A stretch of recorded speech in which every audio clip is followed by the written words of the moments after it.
അപ്പോൾ let's go to college.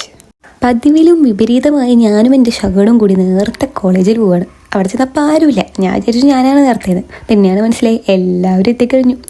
അപ്പോൾ എന്താണ് പരിപാടി? ദ പരിപാടി is 26th day of November, അവർ കോൺസ്റ്റിറ്റ്യൂഷൻ ഡേ.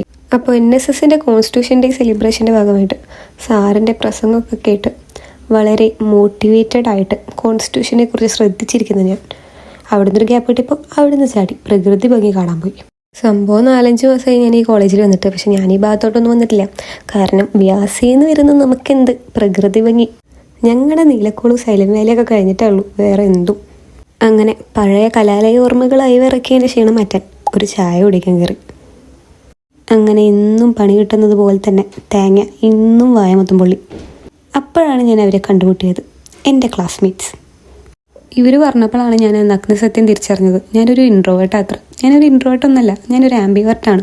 അതും ഇവിടെ വന്നിട്ടായി മാറിയതുമാണ്. അങ്ങനെ അവരുടെ ആ പരാതി തീർക്കാൻ ഞങ്ങൾ വീണ്ടും കാട് കാണാൻ പോയി.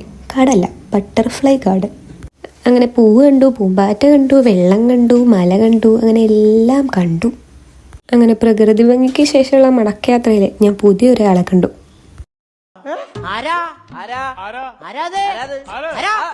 കാഴ്ചകളെല്ലാം കണ്ട് ഞങ്ങൾ ലൈബ്രറിയിൽ പോയി പഠിക്കാനായിരുന്നു. അവർ പഠിച്ചു, ഞാൻ വീഡിയോ എടുത്തു.